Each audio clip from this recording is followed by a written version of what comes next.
Hey, it's Jamie East here from the Smart 7, and today's episode is brought to you by Pension Bee and their award-winning Pension Confident podcast. Getting your head around pensions might seem overwhelming, but that's where Pension Bee comes in. They're on a mission to build pension confidence. So whether you're just starting on your pension journey, you're nearing retirement, or like me, you're somewhere a little bit in between, then you should have a listen to the Pension Confident podcast. It's an award-winning podcast that digs into topics that really matter with the help of financial experts. So that could be the basics of how pensions, ISAs or mortgages work, and things like how to get started on saving for a happy retirement. And a bit like the Smart 7 does with the news, they break down complex pensions finance into language that we can all understand. You can listen or download the Pension Confident podcast wherever you get your podcast from, or you can watch the episodes on YouTube. And remember, anything discussed on the podcast shouldn't be regarded as financial or legal advice, and when investing, your capital is at risk. On today's Smart 7, Starmer and Trump sign tech investment deal, Israel continues Gaza City assault, and lots more. It's Friday the 19th of September, it's Talk Like a Pirate Day, and happy birthday Jimmy Fallon. The Smart 7. It's news, but not the news.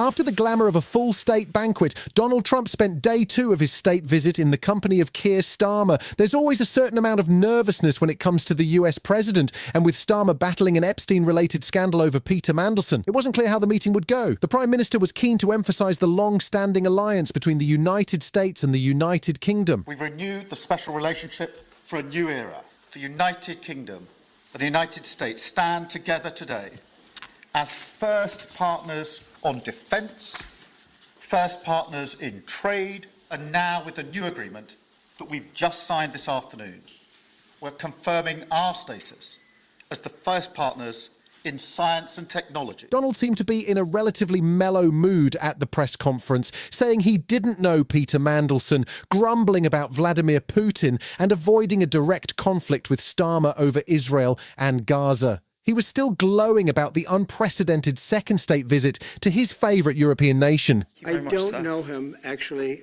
I had heard that, and I think maybe the Prime Minister would be better speaking of it. Aside from the banquets and the grand tour, the visit of President Trump also brought a significant piece of tech investment for the UK. The deal, which could see an investment of £150 billion, may also create over 7,600 jobs. It will see investment from US tech giants including Microsoft, Google and private equity company Blackstone. Prime Minister Keir Starmer sounded delighted as he and Trump signed off on the package. It is the biggest investment package of its kind in British history. So thank you so much for your contribution on your part in that as the embodiment of that special relationship. The Trump visit has seen protests, but the government was careful to limit access to the US president, which left protesters in Parliament Square and miles from any access to the actual visit. One of those protesting was an American Porsche Caymans from a group called Indivisible London, a UK branch of an American protest group. And she says that the US president will target anyone that he thinks will benefit his agenda. Rage is useful to Trump and his far-right allies everywhere. He uses it to build a community of us versus any scapegoat he chooses to make them.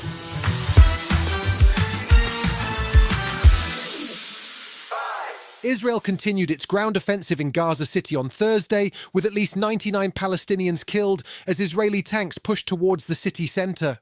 There were reports of phone and internet lines being cut as Israel aims to kill or capture what it says are thousands of Hamas militants sheltering in the city.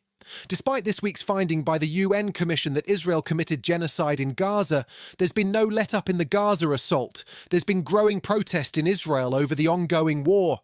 And Haaretz of Israel columnist Gideon Levy says that the UN is correct. And there are no two armies here. There's one well-equipped army, one of the strongest armies in the world.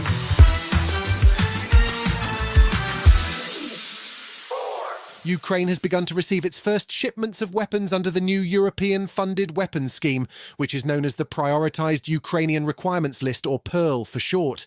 The additional weapons will include missiles for Patriot air defence systems and also for HIMARS rocket launches, and are urgently needed. The first shipment is worth about $1 billion, but the total commitment is almost 5 times that. Donald Trump appears to have signalled a change of tone on Russia, grumbling that Putin let him down at the press conference with Keir Starmer. President Zelensky was on the front lines in Donetsk on Thursday, where he says Ukrainian troops have made progress in pushing back Russian forces. We're carrying out one of our counter-offensive operations, tough battles, but our troops have inflicted serious losses. 160 square kilometres liberated, another one 7-0 plus cleared, 7 settlements freed, 9 more cleared of Russian presence. Still to come on the Smart 7, in association with Metro, Rashford sinks Newcastle and Jimmy Kimmel gets cancelled. Right after this. Hey, it's Jamie East here from the Smart 7, and today's episode's brought to you by Pension Bee and their award-winning Pension Confident podcast. Getting your head around pensions might seem overwhelming, but that's where Pension Bee comes in. They're on a mission to build pension confidence. So whether you're just starting on your pension journey, you're nearing retirement, or like me, you're somewhere a little bit in between, then you should have a listen to the Pension Confident podcast. It's an award-winning podcast that digs into topics that really matter with the help of financial experts. So that could be the basics of how pensions, ISAs or mortgages work, and things like how to get started on saving for a happy retirement. And a bit like the Smart 7 does with the news, they break down complex pensions finance into language that we can all understand. You can listen or download the Pension Confident podcast wherever you get your podcast from, or you can watch the episodes on YouTube. And remember, anything discussed on the podcast shouldn't be regarded as financial or legal advice, and when investing, your capital is at risk. Welcome back. Jose Mourinho hasn't spent too long on the unemployment lines. He's now the manager of Benfica. Thursday evening saw the final set of games in this week's Champions League first round of fixtures. Man City hosted Napoli at the Etihad and won comfortably, with Erling Haaland scoring his 50th Champions League goal in a 2-0 win. Newcastle had Spanish royalty in the form of Barcelona, and Man United loanee Marcus Rashford scored twice in a 2-1 win for the Spaniards. But also to play the type of football that we train every day in the training ground. It's very difficult to do this in Newcastle Stadium, so I'm really proud of the team. There was widespread shock in American media after the Jimmy Kimmel show was indefinitely paused by American network ABC. The cause was a joke made by Kimmel about how Donald Trump was coping with the death of Charlie Kirk. Kimmel then showed footage of Trump pivoting to talking about the White House ballroom and said, "The 4th stage of grief, construction." It seemed very mild, but the Trump administration and Federal Communications Commissioner Brendan Carr jumped at the chance to push Kimmel off the network. Trump tweeted jubilantly that the unfunny Kimmel was gone and said Jimmy Fallon and Seth Meyers should be next. UK comedian Nish Kumar thinks we're heading to a dangerous place. I'm not sure what the obsession with balance in comedy is. Comedy is either funny or it's not funny.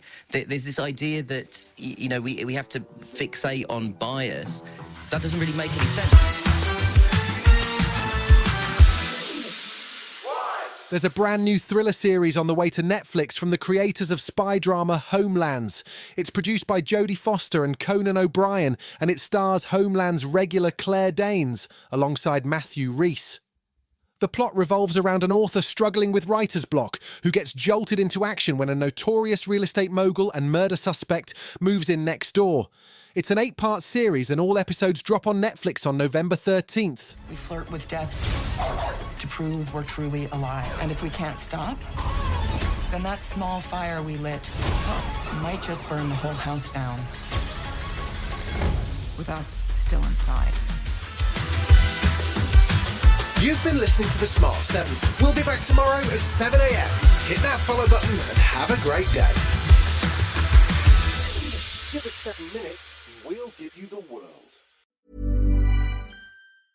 Ever felt defeated by cravings? You're not alone. Henry Meds is here to help support your weight management journey. Since I joined 4 months ago, I've lost 25 pounds and it has changed my life. Henry Med's personalized compounded GLP-1 meds shipped to your door. Take back control with treatments designed to reduce appetite. Schedule a free online evaluation with a licensed provider at henrymeds.com/audio and get $100 off your first month. Results may vary. Not all patients are eligible. Compounded medications are not FDA approved. Consult a healthcare provider to determine if treatment is right for you.